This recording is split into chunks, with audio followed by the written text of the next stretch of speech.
మావోయిస్టులకు భారీ ఎదురు దెబ్బ తగిలింది. దాదాపు 29 మంది నక్సలైట్లు మావోయిస్టులని నిన్న అమ్ముజుమాన్ అడవుల్లో హతమార్చడం జరిగింది భద్రతా బలగాలు.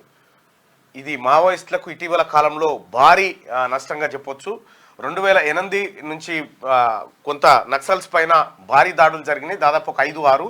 అందులో వాటన్నిటిలో కూడా ఇది అతిపెద్ద ఎన్కౌంటర్ అని చెప్పుకోవచ్చు. దాదాపు 29 మందిని హతమార్చినట్టుగా మనకు సమాచారం అంతా ఉంది. నిజానికి మరి మావోయిస్టులకు ఇప్పుడున్నటువంటి కాలంలో ఏమేం అంశాలు ఉన్నాయి, మావోయిస్టులకు ఉన్నటువంటి ప్రస్తుతమైనటువంటి సమస్యలు ఏంటివి, అసలు ఆ అడవుల్లోకి నక్సల్స్ సామ్రాజ్యంగా ఉన్నటువంటి ఆ అంబుజ్మడ అడవుల్లోకి వెళ్ళడానికి గతంలో భద్రతా బలగాలు భయపడేటువంటి పరిస్థితి, ఇప్పుడు ఎంత ఈజీగా వెళ్ళగలిగినాయి, అసలు ఛత్తీస్గఢ్లో ఉన్నటువంటి ఈ ప్రాంతంలో ఏం జరుగుతూ ఉంది, ఒక భారీ అలజడి అయితే కనిపిస్తూ ఉంది. ఇక 5 రాష్ట్రాలకు, ఇటు తెలంగాణ, మహారాష్ట్ర, ఆంధ్ర, ఒడిస్సా, ఛత్తీస్గఢ్, ఈ 5 రాష్ట్రాలకు భద్రతా బలగాలు సీరియస్గా ఆదేశాలు జారీ చేసినాయి. ఎప్పుడైనా ఏమైనా జరగవచ్చు, అప్రమత్తంగా ఉండండి అనేటువంటి మాట.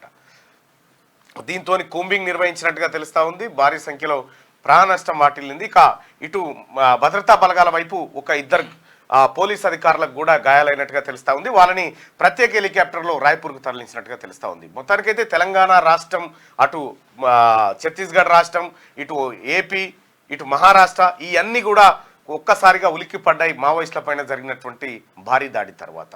అయితే మరి ప్రస్తుతం ఉన్నటువంటి పరిస్థితుల్లో అక్కడ పరిస్థితి ఏంది, మావోయిస్టులు ఎందుకు వీళ్ళ కంట్లో పడ్డారు, ఏం జరిగింది అనేది రజని మనకు మరి కాసేపట్లో అందిస్తాడు. రజని వచ్చిందా? రజని మనకు కాసేపట్లో లైవ్ లో అందిస్తాడు ఏం జరిగింది మావోయిస్టులకు సంబంధించినటువంటి అంశం అనేది. ఇక బస్తర్లో భారీ ఎన్కౌంటర్, 29 మంది మావోయిస్టుల మృతి, భద్రతా బలగాలు మావోయిస్టులకు మధ్య గంటన్నర పాటు భీకర పోరు జరిగింది. మృతుల్లో 3 తెలంగాణ వాళ్ళు ఉన్నారు. కమాండర్ శంకర్రావు, లలిత, సుజాతగా గుర్తింపు. ఇక బిఎస్ఎఫ్ ఇన్స్పెక్టర్, 2 జవాన్లకు తీవ్ర గాయాలైనవి. ఛత్తీస్గఢ్లోని బస్తర్ ప్రాంతంలో భారీ ఎన్కౌంటర్ జరిగింది. ఇందులో 29 మంది మావోయిస్టులు చనిపోయారు. అయితే ఈ నెల 19న తొలి విడత లోక్సభ ఎన్నికలు జరగనున్నాయి. బస్తర్ సెగ్మెంట్ కు అదే రోజు ఎన్నికలు జరగనుంది. అయితే ఈ ఎన్నికలను బహిష్కరిస్తున్నట్లు మావోయిస్టు పార్టీ ప్రకటించింది. దీంతో దాడులకు దిగుతుందనే పక్కా సమాచారంతో భద్రతా బలగాలు అలర్ట్ అయ్యాయి. ఇక కాంకేర్ జిల్లాలోని అడవుల్లో బిఎస్ఎఫ్ డిఆర్జీ బలగాలు కూంబింగ్ ముమ్మరం చేసినాయి. అందులో భాగంగా 29 మంది మావోయిస్టులని మట్టుపెట్టినాయి. రైట్, మొత్తానికి 29 మంది మావోయిస్టులు మృతి చెందారు. భద్రతా బలగాలు మావోయిస్టులకు మధ్య గంటన్నర పాటు భీకర పోరు జరిగింది. ఇది మావోయిస్టులకు భారీ ఎదురు దెబ్బ. దీనికి సంబంధించి అసలు మావోయిస్టులు భారీ స్థాయిలో నష్టపోవడానికి కారణాలు ఏంది, అంబుజ్మడ్ అణువులు ఏంటి, అసలు అక్కడ ఉండేటువంటి పరిస్థితులు ఎట్లా ఉంటాయి, స్పెషల్గా సమ్మర్ ఎఫెక్ట్ ఎలా ఉంటుంది మావోయిస్టుల పైన, ఈ అంశాలు రజని మనతో పాటు వివరిస్తారు. Rajini, good morning. Good morning Mallanna. Good morning కాకా, వినబడుతుందా? Good morning Rajini. Good morning కాకా, వినబడుతుందా? వినిపిస్తుంది, చెప్పండి. నిన్న జరిగినటువంటి ఎన్కౌంటర్ నిజంగా మావోయిస్ట్ పార్టీకి చాలా భారీ ఎదురుదెబ్బగానే చెప్పాలి. 29 మంది ఒకే ఎన్కౌంటర్లో అమరులవ్వడం అనేది మావోయిస్ట్ పార్టీ హిస్టరీలో ఇటీవల కాలంలో జరిగినటువంటి వాటిలో చాలా పెద్ద ఎన్కౌంటర్గా దీన్ని చెప్తా ఉన్నారు. వాస్తవానికి కూడా ఛత్తీస్గఢ్ అబుజ్మాడ్ అడవులు అనేది మావోయిస్ట్ పార్టీకి ఒక పెట్టని కోటగా ఉన్నాయి. దాదాపు 2 దశాబ్దాల క్రితమే మావోయిస్ట్ పార్టీ అక్కడ జనార్దన సర్కార్ను ఏర్పాటు చేస్తూ ఒక భారతదేశ ప్రభుత్వానికి ఒక సవాల్ విసిరి ఆల్టర్నేట్ గవర్నమెంట్ నడుపుతున్నటువంటి ప్రాంతం అది. సో అబుజ్మాడ్ అడవులు అనేది మావోయిస్ట్ పార్టీ సెంటర్గా ఉన్నటువంటి నేపథ్యంలో ఇప్పుడు అబుజ్మాడ్ అడవుల్లోకి భద్రతా బలగాలు చొచ్చుకెళ్తున్న నేపథ్యాన్ని మనం చూస్తూ ఉన్నాం. గడిచినటువంటి వారం 10 రోజుల్లోనే 2 అతి భారీ ఎన్కౌంటర్లు జరిగాయి. ఇటీవల జరిగినటువంటి ఎన్కౌంటర్లో 16 మంది, నిన్న 29 మంది, మొన్న ఒక 5. దాదాపు ఈ మధ్యకాలంలో ఒక 50 నుంచి 60 మంది మావోయిస్టులు ఎన్కౌంటర్లో చనిపోయినారు.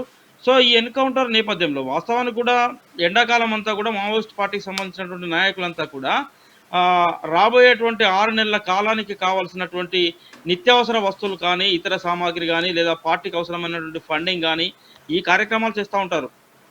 అబుజ్మాడ్ అడవులు కాకులు దూరని కారడివి అని చెప్తా ఉంటాం మనం. చాలా దట్టమైన అటవీ ప్రాంతం, గుట్టలు కొండలు ఉన్నటువంటి ప్రాంతం, గుట్టలు కొండలు అడవులు. సో ఈ ప్రాంతంలో అసలు ఎక్కడ చీమలు కాదు, ఏనుగులు ఉన్నది కూడా మనం గుర్తుపట్టేటువంటి వాతావరణం ఉండదు. కానీ ప్రస్తుతం ఏప్రిల్ మే ఈ 2 నెలల కాలంలో ఈ ఆకులు చెట్లకు ఉన్నటువంటి ఆకులు రాలేటువంటి కాలం కాబట్టి పూర్తిగా అడవి అంతా కూడా ఒక రకమైనటువంటి డ్రై వాతావరణంలో ఉంది. అదేవిధంగా భద్రతా బలగాలు అది తెలంగాణకు సంబంధించి కావచ్చు, ఒడిస్సా, ఛత్తీస్గఢ్ వీటితో పాటు కేంద్ర ప్రభుత్వం సంబంధించినటువంటి భద్రతా బలగాలు ఇవన్నీ కూడా జాయింట్ ఆపరేషన్స్ నిర్వహిస్తూ ఉన్నాయి. సో ఈ జాయింట్ ఆపరేషన్స్ నిర్వహిస్తున్నటువంటి నేపథ్యంలో వాతావరణం నుంచి అంటే మనకు ఆకాశం నుంచి ఉన్నటువంటి కొంత ఇన్పుట్స్ కింది నుంచి మనకు ఎందుకంటే భూమి పైన భద్రతా బలగాలు లోపలికి అడవిలోకి వెళ్ళాలంటే అయితే ప్రజల సహకారం ఉండాలి లేదా అడవి సహకారం ఉండాలి. సో ప్రజలు సహకారం పూర్తిగా మావోయిస్ట్ పార్టీగా ఉంటుంది కాబట్టి ఆ ఆకాశం నుంచి తీస్తున్నటువంటి ఛాయాచిత్రాల ఆధారంగా మావోయిస్టుల యొక్క కదలికలను గుర్తిస్తూ ఉన్నారు. వాళ్ళు ఉన్నటువంటి ప్రాంతాలను గుర్తిస్తూ భద్రతా బలగాలకు ఉన్నతాధికారులు ఇస్తున్నటువంటి ఒక స్పెషల్ డైరెక్షన్స్ త్రూ వీళ్ళంతా కూడా వెళ్తున్న నేపథ్యం ఉంది. వెళ్ళి ఆ ప్రాంతాలను చుట్టుముట్టడం కొన్ని వందల మంది బలగాలు ఇక్కడ కూడా మావోయిస్ట్ పార్టీకి సంబంధించినటువంటి దళాలు 15 మంది, 20 మంది, 30 మంది, మహా అయితే 50-60 మందికి మించి ఉండే పరిస్థితి ఉండదు. కానీ భద్రతా బలగాలు మాత్రం కొన్ని వందల సంఖ్యలో భద్రతా బలగాలు ఆకాశం నుంచి తీస్తున్నటువంటి ఛాయాచిత్రాల ఆధారంగా ప్రాంతాలను చుట్టుముట్టడం, వాళ్ళకు ఉన్నటువంటి ఆ స్కెచ్ల ద్వారా ఈ ఎన్కౌంటర్లు చేస్తున్నట్టుగా మనకు స్పష్టంగా అర్థమవుతా ఉన్నది. సో మావోయిస్ట్ పార్టీకి సంబంధించిన కేంద్ర కమిటీ సభ్యులు కావచ్చు, రాష్ట్ర కమిటీ సభ్యులంతా కూడా ప్రస్తుతం అబూజ్మడ్ ప్రాంతంలోనే తమ సేఫ్ సైడ్గా ఉన్నారు, ఆ ప్రాంతంలోనే ఉన్నారు. కాబట్టి సో మావోయిస్ట్ పార్టీకి సంబంధించిన జాతీయ కేంద్ర నాయకత్వాన్ని అదేవిధంగా వివిధ రాష్ట్రాల నాయకత్వాలను టార్గెట్ చేస్తూ ఈ ఎన్కౌంటర్ కావచ్చు, భద్రతా బలగాల కూంబింగ్లు కొనసాగుతున్నట్టుగా మనకు స్పష్టంగా అర్థమవుతా ఉన్నది. సో నిన్న ఎస్పెషల్లీ జరిగినటువంటి ఎన్కౌంటర్లు అయితే తెలంగాణ ప్రాంతానికి సంబంధించినటువంటి ముగ్గురు నక్సలైట్లు అమరులయ్యారు. ఈ ముగ్గురిలో భూపాలపల్లి జిల్లా చిట్యాల మండలం చెల్లగరిగ ప్రాంతానికి సంబంధించినటువంటి శంకర్ ఆలియాస్ శంకర్. సో ఆయన చాలా సుదీర్ఘకాలంగా 98, 99లలో మావోయిస్ట్ పార్టీలోకి వెళ్ళాడు. సో ఆయన ప్రస్తుతం మావోయిస్ట్ పార్టీలో అత్యంత కీలకమైన నేతగా ఉన్నాడు. ఆయన పైన 25 లక్షల రివార్డుగా ఉన్నట్టుగా కూడా చెప్తా ఉన్నారు. సో ఆయన నేతృత్వంలోనే నిన్నటి సమావేశం జరిగింది. ఆ సమావేశంలో ఆయన భార్యతో పాటు స్థానికంగా ఉన్నటువంటి దళ కమాండర్లు, డిప్యూటీ కమాండర్లు, సో వీరితో కూడినటువంటి దాదాపు 60 మంది మావోయిస్టుల సమావేశం జరిగింది. ఈ 60 మందిలో 29 మంది చనిపోయారు, 31 మంది మావోయిస్టులు తప్పించుకుపోయారు. సో దాదాపుగా ఇంకా ఒక 25 నుంచి 30 వరకు వెపన్స్ పోలీసులు స్వాధీనం చేసుకున్నారు. 3 పోలీసులు గాయపడ్డారు. సో ఇదంతా కూడా జనరల్ గా జరిగేటువంటి ప్రాసెస్. అయితే సహజంగా ద్రోహి ఇచ్చేటువంటి సమాచారాలు కావచ్చు లేదా ఇతరత్ర సమాచారాల ఆధారంగా పోలీస్ దళాలు అడవిలోకి వెళ్ళేటువంటి వాతావరణం ఉంటుంది. కానీ ప్రస్తుతం అయితే నిన్న జరిగినటువంటి ఎన్కౌంటర్ అయితే పూర్తిగా పట్టపగలు మధ్యాహ్నం 1 గంట తర్వాత జరిగిందంటే పట్టపగలు జరిగినటువంటి ఎన్కౌంటర్ ఇది. పూర్తిగా ఛాయాచిత్రాల ఆధారంగా పోలీసు ఉన్నతాధికారులు ఇచ్చే డైరెక్షన్స్ ఆధారంగానే ఈ పోలీస్ బలగాలు కావచ్చు లేదా కోబ్రా బలగాలు కావచ్చు సో నిన్న ఎన్కౌంటర్ చేసినట్టుగా మనకు స్పష్టంగా అర్థమవుతుంది. రైట్ రజనీ, ఒక మాట చెప్పండి. మొత్తం భారతదేశంలోనే మావోయిస్టులకు సేఫ్ జోన్ గా ఉన్నటువంటి మీరు చెప్పిన ప్రాంతం ఏదైతే ఉందో ఆ ప్రాంతం వరకు భద్రతా బలగాలు వెళ్ళగలిగినాయంటే ఇక మావోయిస్టులకు దాదాపుగా ఇక ఏది తమ షెల్టర్ జోన్ అనుకున్న ప్రాంతం వాళ్ళది కాకుండా పోయినట్టుగా అనిపించట్లేదా? అయితే మావోయిస్టులో ఇప్పుడు మనం దీన్ని 2 విషయాలుగా చూడాలి. సో మావోయిస్ట్ పార్టీ ఏం చెప్తా ఉన్నదంటే మొత్తం ఇటీవల జరిగినటువంటి ఎన్కౌంటర్లో ఒక ఏడాది కాలంలో ఎంతమంది మావోయిస్టులు చనిపోయారు, ఉదాహరణకు ఒక 300 మందో 200 మందో మావోయిస్టులు ఎన్కౌంటర్లో అమరులయ్యారు అనుకుంటే దాదాపు రిక్రూట్మెంట్ అంతకంటే బలమైన స్థాయిలో దాదాపు వేలాది మంది రిక్రూట్ అవుతా ఉన్నారు, పార్టీలోకి వస్తా ఉన్నారు. 300 మంది 200 మందిని కనుక వీళ్ళు పోలీసులు కావచ్చు లేదా ప్రభుత్వాలు హత్య చేసినట్టుగా అంటే వాళ్ళ భాషలో చెప్పాలంటే మావోయిస్టుల భాషలో ఇది హత్య చేసినట్టుగానే చెప్తా ఉంటారు వాళ్ళు. సో 300 మంది మావోయిస్టులను హత్య చేసినట్టయితే 3000 మంది కొత్తగా మేము రిక్రూట్ చేసుకుంటా ఉన్నాం. అంటే రోజుకు మావోయిస్ట్ పార్టీ యొక్క బలం భారతదేశంలో పెరుగుతా ఉన్నటువంటి విశ్వాసాన్ని వాళ్ళు వ్యక్తం చేస్తా ఉన్నారు. సో ఇప్పటికే ఒక కారిడార్ కూడా మేము నిర్మించాం భారతదేశంలో, అతి త్వరలో మేము అనుకున్నటువంటి లక్ష్యాన్ని రీచ్ అవుతా ఉన్నటువంటి విశ్వాసంతో వాళ్ళు వెళ్తా ఉన్నారు. సరే, ఎవరికి ఆ పార్టీ సిద్ధాంతం సైద్ధాంతికంగా ఎవరికి ఉండేటువంటి విధానాలు వారికి ఉన్నప్పటికీ ఇటువంటి ఎన్కౌంటర్ జరగడం భారతదేశంలో ఇది అయితే కొత్త ఇబ్బందికరమైన వాతావరణం, పార్టీకి ఇబ్బందికరమైనటువంటి వాతావరణమే. ప్రజలుగా లేదా నిష్పక్షపాతమైనటువంటి జర్నలిస్టులుగా మనలాంటి వాళ్ళందరం కూడా ఈ దేశ పౌరులను మనం పోగొట్టుకుంటా ఉన్నాం. నిజంగా వాళ్ళు ఏమన్నా భారతదేశ రాజ్యాంగాలను చట్టాలను ఉల్లంఘించి వెళ్ళినటువంటి సందర్భంలో సో మనం తిరిగి మళ్ళీ మన భారత రాజ్యాంగాలను చట్టాలను భారత ప్రభుత్వాలపైన విశ్వాసాలను కలిగించి సో మావోయిస్ట్ పార్టీ లాంటి వాటిని లేకుండా చేసే ప్రయత్నం చేయాలి. కానీ ఎన్కౌంటర్లు చేయడం ద్వారా మాత్రమే, హత్యలు చేయడం ద్వారా మాత్రమే, చంపేయడం ద్వారా మాత్రమే ఉద్యమాలను నిర్వహిస్తామని అది కేంద్ర ప్రభుత్వం భావించినా రాష్ట్ర ప్రభుత్వాలు భావించినా ఎవరికి మంచిది కాదు. సో అబూజ్మడ్ అనేది అత్యంత సేఫ్ ప్రాంతం. అబూజ్మడ్ అడవుల్లోనే మావోయిస్ట్ పార్టీ కేంద్ర కమిటీ సభ్యులంతా కూడా ఉన్నారు, అది సేఫ్ సైడ్ గానే భావిస్తా ఉన్నారు. అయితే పోలీసులు చెప్తున్నది ఏంటంటే అది కొన్ని వందల హెక్టార్లలో విస్తరించినటువంటి ప్రాంతం కాబట్టి భారతదేశ అడవులలోనే అది దాదాపు 5 నుంచి 6% భారతదేశ అడవులు దాదాపు 25-30% అడవులు కనుక ఈ దేశంలో ఉంటే అందులో 5 నుంచి 6% అడవులు అబుజ్మాడ్ అడవులే. సో అబుజ్మాడ్ అచ్చా. క్లైమేట్ అంతా కూడా ఒక డిఫరెంట్ క్లైమేట్ ఉంటుంది. అడవులతో పాటు ఏంటంటే చాలా ఎత్తైన కొండలు, గుట్టలు. ఒక గుట్ట యొక్క గుట్ట దిగాలంటే వారం 10 రోజులు పట్టేంత గుట్టలు ఉంటాయి. సో ఆ గుట్టలలో సొరికెలు ఉంటాయి. సొరికెలు అంటే మనం ఏమంటాం గుహలు అంటారు కదా, గుహలు సొరికెలు ఉన్నటువంటి ప్రాంతాలు ఉంటాయి. సో దాన్ని ఆనుకొని అక్కడ ఉన్నటువంటి ప్రజలు కూడా ఎట్లా ఉంటదంటే మన ఈ ప్రాంతంలో ఉన్నట్టుగా ఉండదు. కేవలం ఓకే. 8 కుటుంబాలు, 9 కుటుంబాలు, 10 కుటుంబాలే ఒక ఊరుగా నిర్మాణమై ఉన్నటువంటి ప్రాంతాలు ఉంటాయి. 8, 9, 10 కుటుంబాలే అక్కడ అడవిని నరకడం, పోడు చేసుకోవడం, ఆ పోడు మీద జీవించేటువంటి వాతావరణం ఉంటుంది. సో అక్కడికి వాళ్ళకు అబుజ్మాడ్ అడవులకు దగ్గరగా వెళ్ళాలంటే భూపాలపట్నం లాంటి ప్రాంతాలే చాలా పెద్ద సిటీ. భూపాలపట్నంలో జరిగేటువంటి సంతలే చాలా పెద్ద సిటీ. సో ఆ అడవిలోకి అటు భూపాలపట్నంలోకి వచ్చేసి వారానికి సరిపడేటువంటి సరుకులు, అది కూరగాయలు కావచ్చు, నిత్యావసర వస్తువులు, ఇతరాతర వస్తువులు కొనుక్కొని మళ్ళీ వారం దాకా వాళ్ళకు సరుకులు కొనుక్కోలేనటువంటి ఒక వాతావరణం ఉంటుంది. సో అయినప్పటికీ ఆ ప్రాంత ప్రజలందరూ కూడా మావోయిస్ట్ పార్టీనే తమ సొంత ప్రభుత్వంగా, సొంత పార్టీగా భావిస్తా ఉన్నారు.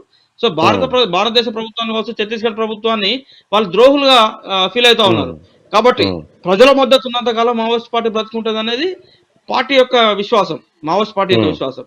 కానీ ఆ ప్రజలను కాదు, ప్రాంతాన్ని కాదు. సో మనకు ఛాయాచిత్రాలు, ఆకాశంలో ఉన్నటువంటి ఛాయాచిత్రాలు లేదా ఇప్పుడు పంపిస్తున్నటువంటి రాకెట్ల ఆధారంగా సో మావోయిస్ట్ పార్టీకి సంబంధించిన అగ్రనేతలు నేర్వేయడం ద్వారా గిరిజనులందరినీ కూడా భారతదేశ ప్రభుత్వంలో కలపొచ్చు అనేది బలగాల ఆకాంక్ష కావచ్చు, లేదా ప్రభుత్వాల ఆకాంక్షగా ఉన్నటువంటి నేపథ్యం. సరే ఏదేం జరిగినా కూడా మరొక 2-3 దశాబ్దాల పాటు మావోయిస్టుల ఉనికి పూర్తిగా లేకుండా చేయాలన్నటువంటి ప్రభుత్వ లక్ష్యం నెరవేరకపోవచ్చు. సరే ఏం జరుగుతుంది ఏందనేది మున్ముందు మనకు తెలిసే అవకాశం ఉంది. కానీ ఎవరి విశ్వాసం వారికి ఉంది. అంతిమంగానైతే ఇటువంటి ఎన్కౌంటర్లు అయితే ఇది మనం చూడదగింది కోసం మనం ఆకాంక్షించిన విషయాలే అయితే లేవు చెప్పచ్చు. Right, thank you Rajini. అది మొత్తానికి మావోయిస్ట్ పార్టీకి భారీ దెబ్బ తగిలిందని చెప్పుకోవచ్చు. ఈ ఎన్కౌంటర్ ద్వారా దాదాపు 29 మంది మావోయిస్టులు మృతి చెందడం ఇది భారీ సంఖ్యలో ఆ పార్టీని నష్టపరిచింది. అయితే కమాండర్ శంకర్రావు చనిపోయాడని చెప్పి ఫోటో ఇస్తా ఉన్నారు. ఇతను కమాండర్ శంకర్రావు కాదు అంట, సూర్యపల్లి సుధాకర్ అయిన పేరు. వెలుగు దినపత్రికలో తప్పు ఫోటో వచ్చింది. అయితే ఛత్తీస్గఢ్ లో బస్తర్ ప్రాంతంలో భారీ ఎన్కౌంటర్ జరిగింది. ఇందులో 29 మంది మావోయిస్టులు చనిపోయారు. ఈ నెల 19న తొలి విడత లోక్సభ ఎన్నికలు జరగనున్నాయి. బస్తర్ సెగ్మెంట్ కు అదే రోజు ఎన్నికలు జరగనుంది. అయితే ఈ ఎన్నికలను బహిష్కరిస్తున్నట్టు మావోయిస్టు పార్టీ ప్రకటించింది. దీంతో దాడులకు దిగుతుందనే పక్కా సమాచారంతో భద్రతా బలగాలు అలర్ట్ అయ్యాయి. కాంకేర్ జిల్లాలోని అడవుల్లో బీఎస్ఎఫ్, డిఆర్జీ బలగాలు కూంబింగ్ ముమ్మరం చేశాయంటూ వార్తను చూస్తా ఉన్నాం. ఇది బిగ్ వార్త. ఎన్కౌంటర్ జరిగిన కాంకేర్ జిల్లాలోని అటవీ ప్రాంతం ఇదే అని చెప్పి ఎట్లా ఉన్నాయి చూడు ఈ అడవులు. ఈ అడవులలో నడుచుడే గగనతరంగం. వానాకాలం అయితే దారుణంగా ఉంటుంది. చెట్లు మీకు ఎండిపోయినట్టు కనిపిస్తా ఉన్నాయి చూడు. ఈ చెట్లు ఎండిపోవడము, ఆ తర్వాత శాటిలైట్ మ్యాప్లకు ఇప్పుడు ఈజీగా దొరుకుతారు అన్నట్టు. అయితే మావోయిస్టు పార్టీలో చేరడం వల్ల మీకు వచ్చే లాభం ఏంది? యువకులు కూడా ఆలోచించుకోవాలి. అందులో పోయేవాళ్ళు మంచి భారతదేశం ఉంది, ప్రజాస్వామ్యం ఉంది, ఇక్కడ కావాల్సిన ఎన్నికల ప్రక్రియ ఉంది. 23 సంవత్సరాలు